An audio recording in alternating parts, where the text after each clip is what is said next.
പുതിയ മരണവും കഴിഞ്ഞു, 2 വർഷവും കഴിഞ്ഞു. രേണു ഉപജീവനത്തിനായി അഭിനയം തിരഞ്ഞെടുത്തു. അങ്ങനെ പോകുന്നു കാര്യങ്ങൾ.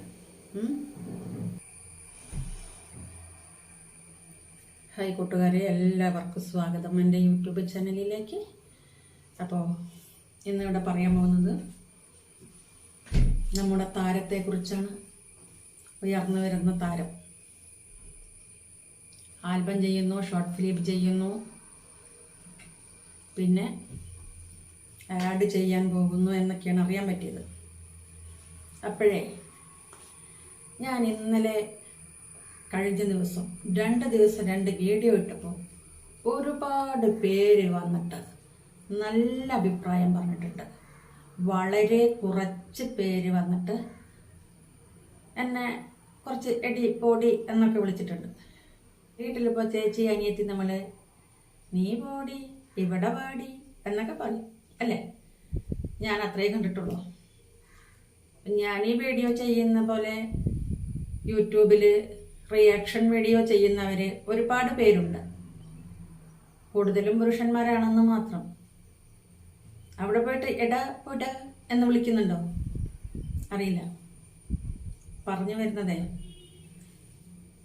ഇഷ്ടമുള്ളവർക്ക് കാണാം, താല്പര്യമുള്ളവർക്ക് കാണാം, താല്പര്യമില്ലാത്തവർക്ക് സ്കിപ്പ് ചെയ്യാം. വീഡിയോ ചെയ്യും. രേണു മാത്രമല്ല, അതുപോലെയുള്ള റിയാക്ഷൻ വീഡിയോ ചെയ്യാൻ കിട്ടുവാണെങ്കിൽ ഒത്തിരി വീഡിയോ ചെയ്യും. എല്ലാ ദിവസവും വീഡിയോ ചെയ്തത് ഒന്നും ആർക്കൊന്നും ചെയ്യാൻ പറ്റില്ല. സോഷ്യൽ മീഡിയയിൽ ഇതൊക്കെ സർവ്വസാധാരണമാണ്. ഇത്തരം വീഡിയോകൾ ചെയ്യുന്നവർ കൂടുതലാണുള്ളത്.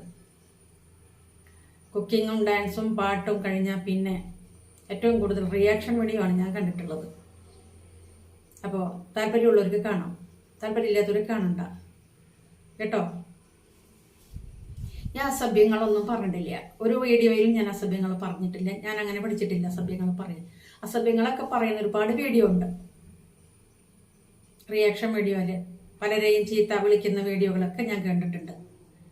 പക്ഷെ ഞാൻ വിളിച്ചിട്ടില്ല.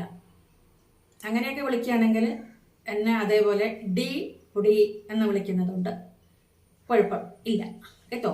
മോശമായി ഞാൻ എന്തെങ്കിലും വീഡിയോയിൽ രേണുവിനെയോ സുധിയെയോ ആ കുടുംബത്തെയോ ഒന്നും തന്നെ മോശമായ ഒരു വാക്കുകളും ഞാൻ പറഞ്ഞിട്ടില്ല. വെറുതെ എന്തിനാ വീഡിയോ ചെയ്തിടുന്നവരെ അടുത്തേക്ക് ഇങ്ങനെ പറഞ്ഞിരുന്നത്. അവർ അങ്ങനെ ചെയ്യുന്നത് കൊണ്ടാണ് നമ്മൾക്ക് റിയാക്ഷൻ വീഡിയോ ചെയ്യാനുള്ള പ്ലാറ്റ്ഫോമായിട്ട് യൂട്യൂബിനെ നമ്മൾ ഉപയോഗിക്കുന്നത്. റിയാക്ഷൻ വീഡിയോ ഫേസ്ബുക്കിലും ഇൻസ്റ്റയിലും ഒക്കെ ചെയ്തിടും. നിങ്ങൾക്ക് സംസാരിക്കാൻ അറിയാൻ നിങ്ങളും ചെയ്തോളൂ. ഒരു സബ്സ്ക്രൈബർ പോലും ഇല്ലാത്ത ആൾക്കാരാണ് ഇത് വന്ന് പറയുന്നത്. കുറേ പേര് വീഡിയോ കാണാനായിട്ട് വന്നിരിക്കുന്നുണ്ടല്ലോ, അതുകൊണ്ടാണല്ലോ നമ്മൾ ചെയ്യുന്നത്. അപ്പം നിങ്ങൾ കാണി, ഞങ്ങൾ വീഡിയോ ചെയ്യും. ഞാനും എന്നെപ്പോലെ റിയാക്ഷൻ വീഡിയോ ചെയ്യുന്ന കുറച്ച് പേരുണ്ട്.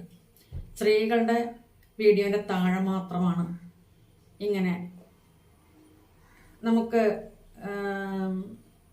യോജിക്കാൻ പറ്റാത്ത രീതിയിലുള്ള ഭാഷകൾ ഉപയോഗിച്ച് കമൻറ്റുകൾ വാരി വിതറുന്നത്.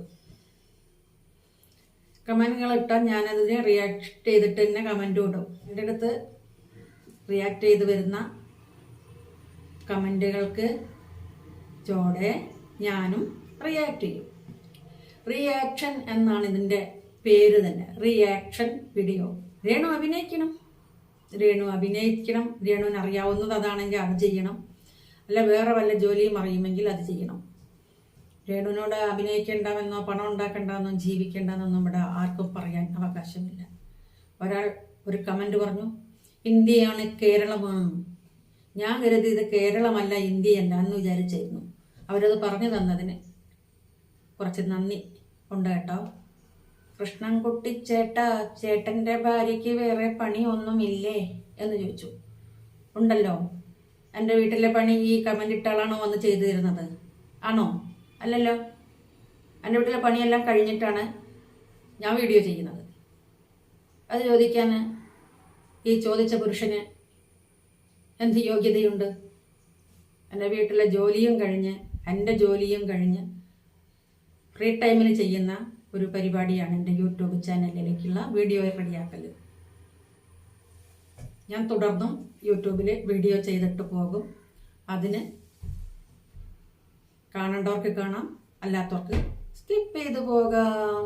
വിനയത്തിൻ്റെ ഭാഗമായിട്ട് കെട്ടിപ്പിടിക്കാം, ഉമ്മ വയ്ക്കാം, കുറച്ച് തുണിയിൽ അഭിനയിക്കാം. അതൊക്കെ സിനിമാ മേഖലയിലുള്ള അതിൻ്റെ ഒരു ഭാഗമാണ്. അതിനെപ്പോലെ ആരും പറഞ്ഞിട്ടില്ല. ഞാൻ നല്ല മാന്യമായ രീതിയിൽ വസ്ത്രം ധരിച്ചാണ് ഇവിടെ വീഡിയോ ചെയ്തിടുന്നത്. എൻ്റെ ക്യാമറയ്ക്ക് മുന്നിൽ ഞാൻ ഇരിക്കുന്നത്. ഈ വീഡിയോ ഞാൻ ചെയ്യാനുണ്ടായ കാരണങ്ങൾ 3-4 കാര്യങ്ങളുണ്ട്. കുറച്ച് പേര് കമൻ്റ് തന്നെയാണ് ഇങ്ങനെ ഒരു സംസാരിക്കാനുള്ള പ്രചോദനം എനിക്ക് കിട്ടിയത്. അവരുടെ വീഡിയോ കണ്ടപ്പോൾ അവരും കൂടെ വീണ്ടും കാണുകയാണെങ്കിൽ, അല്ലെങ്കിൽ അവരെ പോലെ വേറെ ആരെങ്കിലും കാണുകയാണെങ്കിൽ അവർക്കൊരു മറുപടി, അത്രയേ ഉള്ളൂ. ആ വീഡിയോയുടെ ചോടെ സംസ്കാരത്തോടു കൂടി നല്ല വ്യക്തിത്വത്തോടു കൂടി ഒരാൾ കമൻ്റ് ഇട്ടിട്ടുണ്ട് എൻ്റെ വീഡിയോൻ്റെ ചോടെ. ആ വീഡിയോൻ്റെ ചുവടയിട്ട കമൻറ്റിനെ ഞാൻ പിൻ ചെയ്ത് വെച്ചിട്ടുമുണ്ട്. എന്താ വെച്ചാൽ എല്ലാവരും മോശമൊന്നും പറയട്ടെ, ഒരു 4 പേരേ ഉള്ളൂ കേട്ടോ. സ്ത്രീ ചോദിച്ചായിരുന്നു എവിടെന്നാ അപ്പം വരണേന്ന്. ഞാനങ്ങ് ദൂരെന്നാ, കാസർഗോഡ് നിന്നാണ് വരണത്. നിങ്ങൾക്ക് എന്തെങ്കിലും പറയാനുണ്ടെങ്കിൽ നിങ്ങൾ പറഞ്ഞോളി കേട്ടോ. ഈ വീഡിയോൻ്റെ ഇടയിലും അതുപോലെ കമൻറ്റുകൾ പ്രതീക്ഷിക്കുന്നു, കൂടുതൽ കമൻറ്റുകൾ പ്രതീക്ഷിക്കുന്നു. അടുത്ത വീഡിയോയുമായിട്ട് ഞാൻ വരുന്നതുവരെ ഈ വീഡിയോ താൽക്കാലികമായി നിർത്തുകയാണ്. അടുത്ത വീഡിയോ ഇതിൻ്റെ തൊട്ട് പുറകെ തന്നെ വരുന്നതാണ്. എന്നെ ഉപദേശിക്കാൻ എനിക്കിവിടെ വീട്ടിലെ ആൾക്കാരുണ്ട്. അവരെ ഉപദേശം ഞാൻ സ്വീകരിക്കാറുമുണ്ട്. പിന്നെ എൻ്റെ നല്ലവരായ കുറച്ച് സുഹൃത്തുക്കളുണ്ട് എനിക്ക്. അവരും എനിക്ക് ചില തെറ്റുകൾ കണ്ടാൽ പറഞ്ഞു തരും, അതും ഞാൻ സ്വീകരിക്കും. സോഷ്യൽ മീഡിയയിൽ നിന്നും യൂട്യൂബിൽ നിന്നും എൻ്റെ വീഡിയോയുടെ താഴെ പലതരത്തിലുള്ള കമൻറ്റുകൾ ഇട്ട് എന്നോട് ഉപദേശിക്കാൻ വരണ്ട. ആ ഉപദേശം എനിക്ക് ആവശ്യമില്ല. നല്ല രീതിയിലുള്ളതാണെങ്കിൽ ഞാൻ നല്ല രീതിയിൽ കാണും, അല്ലാത്ത പക്ഷമാണെങ്കിൽ ഞാൻ അതിനെ റിയാക്ട് ചെയ്തിട്ട് വീണ്ടും സംസാരിക്കും. ഇത്രയുമാണ് ഞാനിപ്പോൾ ഇവിടെ പറയുന്നത് കേട്ടോ.